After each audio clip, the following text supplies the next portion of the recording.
Good morning, students, and this is your first lecture of your third and fourth unit exam. Okay, now we will proceed with our portions. First, this lesson it is 4.1 Under the Greenwood Tree, and it is a poem written by William Shakespeare. Okay, now let's see what the poem is. Under the greenwood tree, who loves to lie with me, and turn his merry note unto the sweet bird's throat. Come hither, come hither, come hither, here shall ye see no enemy but winter and rough weather. Under the greenwood tree, who loves to lie with me? Under the greenwood tree means you are enjoying the nature. Those who have the time, come and enjoy with me. Come under the tree and enjoy the nature. The poet is telling the people to come towards him to enjoy the nature. Let's see here how he is lying, enjoying the pleasure of nature and all, admiring the nature.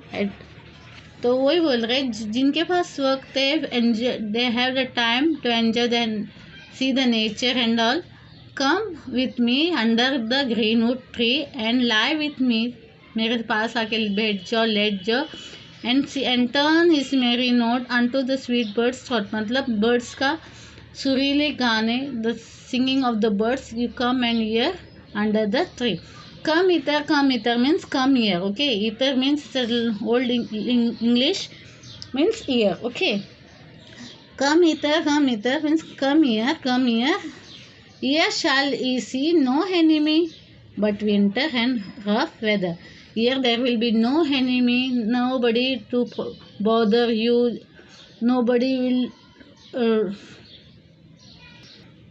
will disturb you. Nobody will disturb you. No will do anything to you. There is no enemy.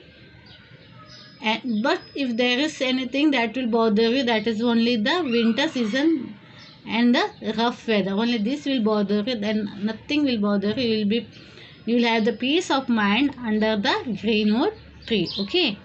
यहाँ पे आपको तंग करने वाले, परेशान करने वाले लोग कोई नहीं होंगे. आके मेरे साथ एंजॉय करो. यहाँ पे पक्षियों की गाना गाने की आवाज़ें सुनो, नेचर को एंजॉय करो. कोई यहाँ तुम्हें परेशान नहीं करेगा, तकलीफ़ नहीं पहुँचाएगा. कोई तुम्हारा दुश्मन नहीं होंगे. अगर कोई भी तकलीफ़ होगा तो वो क्या है, यहाँ के ठंडी से तुम्हें थोड़ी परेशानी होगी, और वेदर जो है, जो वेदर चेंज होता रहता है, इससे ही तुम्हें दिक्कत होगी. बाकी कोई यहाँ परेशान करने वाला नहीं है. So come under the greenwood tree and enjoy the pleasure and the nature. Without the ambition, son, and loves to live in the sun, seeking the food he eats, and pleased with what he gets. Come hither, come hither, come hither. Not saying without the ambition, son. मतलब किसको, अगर those people don't have any ambitions, मतलब वो बहुत ही, कुछ लोग ऐसे होते जो बहुत ही आगे का सोचते, एम्बिशियस होते कि हमें ये हासिल करना है, तो उसी के पीछे पड़ जाते हैं एकदम. अकॉर्डिंग टू दैट ओनली, उनके दिमाग में सिर्फ है कि हमें वो चीज़ हासिल करना है, और उसके दिमाग में एक जुनून सा रहता है कि हमें वो चीज़ हासिल. कुछ लोगों को पैसे की ये रहती, चाहत रहती, किसी को नाम शोहरत की ये रहती है, भूख रहती है, तो वो उसी के पीछे भागता है. तो what the point is selling, ऐसे जो जिसको एम्बिशंस नहीं हो वो लोग मेरे पास आइए. जो बहुत ही एम्बिशियस पर्सन नहीं होंगे, जिसके लाइफ में एम्बिशंस ज़्यादा नहीं होंगे, वो ऐसे लोग मेरे पास आइए. Without ambition son and loves to live in the sun. यानी जो जिनको इतने लाइफ में इतने एम्बिशियस नहीं है, वो जो कुछ है उनके पास, whatever he has, is happy what is having, वो खुश है उससे. जो कुछ उसमें खाने को मिलता है उससे खुश है, जो कुछ है उसके पास है उससे खुश है वो.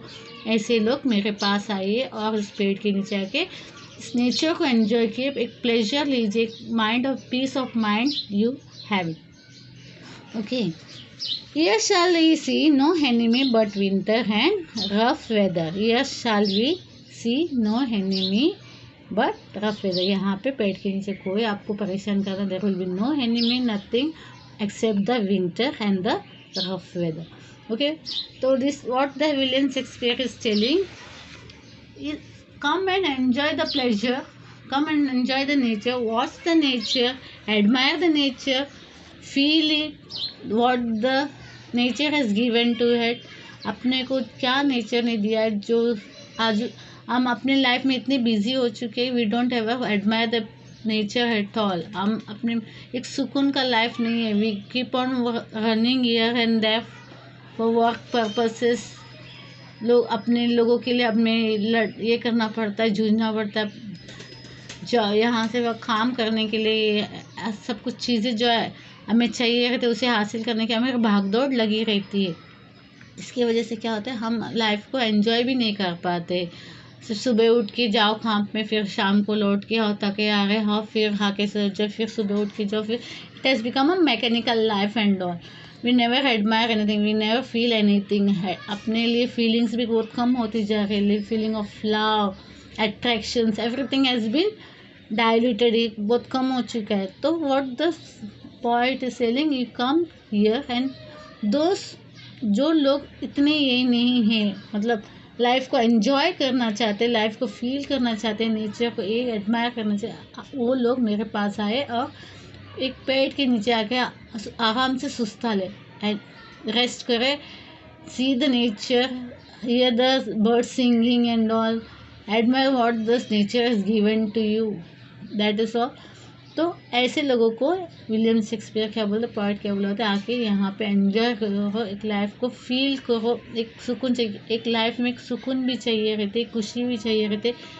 अगर हम दिन भर भागदौड़ करते कमाते रहे और उसमें कोई सुकून नहीं, खुशी नहीं, तो ये लाइफ क्या मीनिंगलेस हो जाते। तो this is the point for those people who are not enjoying the nature, not enjoying the pleasure of what we are having.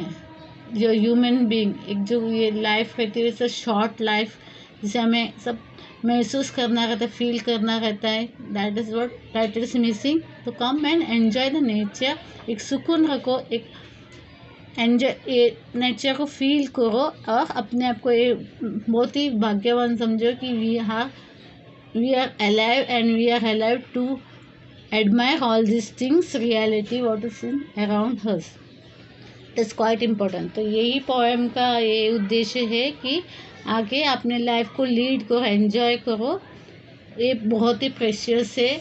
After the life is end up, we will not get anything, just अपना life ऐसे ही चला जाएगा। तो उससे है कि जो भी है, जितने वक्त अपने पास है, जो भी वॉट एवर एंजॉय, उसको एडमायर करो, फील करो, एक सुकून रहेगा आपको at the end of the life कि हाँ you are enjoyed your life and you lead a very good life, happy and good life. Okay, this is what the poem is. So this is what it is said in the poem.